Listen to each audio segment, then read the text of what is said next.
প্রাণ চায় চক্ষু না চায়, মরিয়ে কি তোর দুস্তর লজ্জা।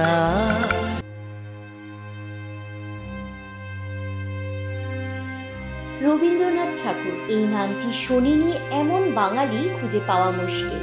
বাংলা সাহিত্য জগতের সর্বশ্রেষ্ঠ হলেন কবিগুরু রবীন্দ্রনাথ ঠাকুর। তিনি ছিলেন একাধারে বাঙালি কবি, ঔপন্যাসিক, সঙ্গীত স্রষ্টা, নাট্যকার, চিত্রকর, ছোট গল্পকার, প্রাবন্ধিক, অভিনেতা, কণ্ঠশিল্পী ও দার্শনিক। তাকে বাংলা ভাষায় সর্বশ্রেষ্ঠ সাহিত্যিক মনে করা হয়। তার লেখা 52টি কাব্যগ্রন্থ, 38টি নাটক, 13টি উপন্যাস ও 36টি প্রবন্ধ ও অন্যান্য গদ্য সংকলন তার মৃত্যুর পরে প্রকাশিত হয়। তার সর্বমোট 95টি ছোট গল্প ও 1915টি গান যথাক্রমে গল্পগুচ্ছ ও গীতবিতান সংকলনের অন্তর্ভুক্ত হয়েছে।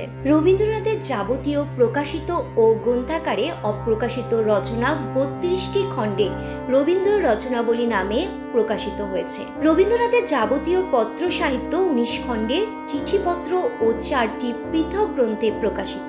এছাড়া তিনি প্রায় 2000 ছবি এঁকেছিলেন। শুধু ভারতে নয়, তার রচনা বিশ্বের বিভিন্ন ভাষায় অনুদিত হয়েছে। রবীন্দ্রনাথ ঠাকুর 1861 সালে কলকাতার এক স্বনামধন্য ও সংস্কৃতিবান ব্রাহ্ম পিরালি ব্রাহ্মণ পরিবারে জন্মগ্রহণ করেন। তার পিতা ছিলেন ব্রাহ্ম ধর্মগুরু দেবেন্দ্রনাথ ঠাকুর এবং মাতা ছিলেন সারদা সুন্দরী দেবী। তিনি ছিলেন পিতামাতার চতুর্দশ সন্তান। মাত্র 14 বছর বয়সে রবীন্দ্রনাথের মাতৃবিয়োগ ঘটে। পিতা দেশভ্রমণের নেশায় বছরের অধিকাংশ সময় কলকাতার বাইরে অতিবাহিত করতেন। তাই ধনাঢ্য পরিবারের সন্তান হয়েও রবীন্দ্রনাথের ছেলেবেলা কেটেছিল ভৃত্যদের অনুশাসনে। কলকাতার oriental seminary, normal school, Bengal academy এবং সেন্ট জেভিয়ার্স কলেজিয়েট স্কুলে কিছুদিন করে পড়াশোনা করেছিলেন, কিন্তু বিদ্যালয় শিক্ষায় অনাগ্রহী হওয়ায় বাড়িতেই গৃহশিক্ষক রেখে তার শিক্ষার ব্যবস্থা করা হয়েছিল। ছেলেবেলায় জোড়াসাঁকোর বাড়িতে অথবা বোলপুর ও পানিহাটির বাগান বাড়িতে প্রাকৃতিক পরিবেশের মধ্যে ঘুরে বেড়াতে বেশি স্বাচ্ছন্দ্য বোধ করতেন তিনি। 1878 সালে ব্যারিস্টারি পড়ার উদ্দেশ্যে ইংল্যান্ডে যান রবীন্দ্রনাথ। ইংল্যান্ডে থাকাকালীন শেক্সপিয়ার ও অন্যান্য ইংরেজ সাহিত্যিকদের রচনার সঙ্গে রবীন্দ্রনাথের পরিচয় ঘটে। এই সময় তিনি বিশেষ মনোযোগ সহকারে পাঠ করেন রিলিজিও মেচিদি, কোরিওলেনাস এবং অ্যান্টনি অ্যান্ড ক্লিওপেট্রা।